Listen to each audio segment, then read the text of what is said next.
Où sont passées nos chansons d'antan? Ces douces mélodies qui ont bercé nos grands-parents et que l'on fredonne encore parfois aujourd'hui sans pouvoir mettre un visage sur leurs interprètes. Eh bien, ces chefs-d'œuvre, on peut les entendre aujourd'hui grâce à la passion acharnée d'un homme tout à fait extraordinaire, Louis Ribier. Depuis tout petit, j'ai eu cette passion. C'est sans doute grâce à mon père qui m'emmenait à l'époque voir des artistes prestigieux, hein, qu'on pouvait voir à la Galette Rouge, aux Folies Galipettes ou encore au Chagris. Non, maintenant c'est devenu des McDonald's, des fast-food. Oui, enfin c'est devenu n'importe quoi. Non, mais il y avait à l'époque une humeur saine, une joie de vivre. Et alors, si vous nous parliez un petit peu de Bertha. Bertha. La grande Bertha. La gamine n'avait ni présent ni argent. Elle était au désespoir. C'est pourquoi, à l'âge de 6 ans, elle faisait déjà le trottoir. Lorsqu'un passant lui dit « Tu es moche, tu n'avais pas à faire ce boulot », et sans raison, il lui décoche 126 coups de couteau. Personne ne m'a jamais aimé. Petite môme de Paris, la vie ne m'a jamais rien donné. Et la mort m'a tout repris. C'était émouvant tout en restant simple et réaliste. Oui. C'est pas comme aujourd'hui, on fait du mélo en exagérant les choses. À peine avait-elle traversé la rue que la gamine au cul de jatte se fit écraser par une charrue, ce qui lui fit éclater la rate. C'était des voix, des vraies voix. À l'époque, il y avait des chanteurs, c'est pas comme maintenant, là, les petites stars idolâtrées, là, des castrats, des voix de castrats qui se trémoussent. Oui, je vois ce que vous voulez dire. Mick Jagger, les Rolling Stones, ouais, Michael Jackson. Ouais, enfin, c'était pas des androgynes qui se désarticulent comme des pantins pour faire tomber les jeunes filles en pamoison. On s'est tendrement enlacé, je découvert de mes WC, et depuis ton absence, je chante ta romance. Oh mon amour à Marinette, quand tu t'en vas je perds la tête. Ton sourire est si belle, et ton parfum qui m'ensorcelle. Et quand je vois tes yeux des velours,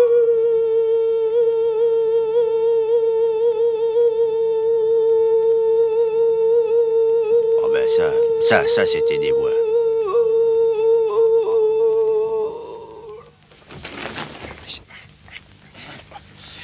Ce sont pour moi des lettres d'amour. Oh mon amour, oh Marinette, quand tu t'en vas, je perds la tête. Voyez-vous, il y avait à l'époque ce qu'on peut appeler des textes et des auteurs, hein, parce que l'humour de Berlioz, associé au merveilleux texte de Gustave Grabert, ça donnait quelque chose de détonnant. Hein. C'est pas comme les comiques d'aujourd'hui, ça n'a rien à voir. Hein. En France, en vérité, on ne manque jamais d'idées. Si on n'a plus de chauffage, on s'est chauffé au gaz.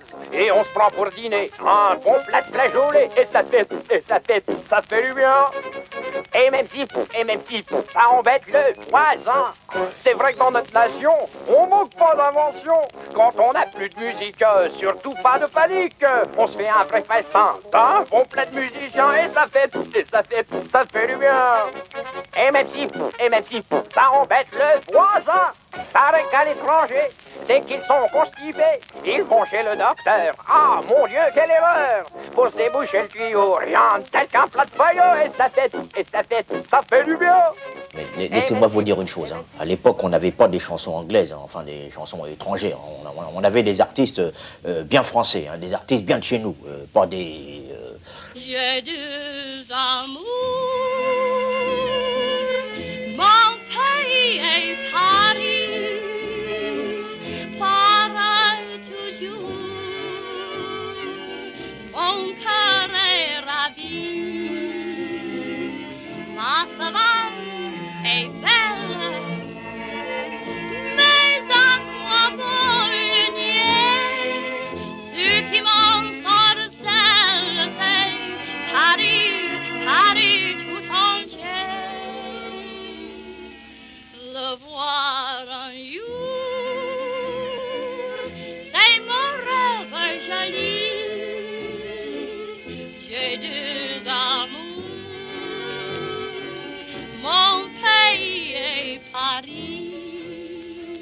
Alors, attendez, excusez-moi, ça, je crois, c'est le fameux Julien Dragul, ça. Oui, oui, ça c'est le grand Julien Dragul. Pardon. Fabuleux artiste. Oui, oui. comme ça. On l'a quand même accusé d'avoir une certaine sympathie avec l'ennemi pendant la Ah oui, guerre. non, ça c'est facile. Ça, c'est Ah bon? encore les racontars, les mauvaises langues. Non. Moi je dis que Julien Dragul était un chanteur de musical pointe à la ligne. Ah bon? Heureusement qu'il y avait des artistes comme lui pendant la guerre pour nous divertir. Hein, Bonsoir, et je suis très honoré ce soir, car nous avons dans la salle la présence du maréchal von Ribbentrop, que je salue très bas au passage, ainsi que de nombreuses personnalités françaises. À ce propos d'ailleurs, les nouvelles du front de l'Est sont meilleures. Vous m'envoyez ravi, monsieur le maréchal.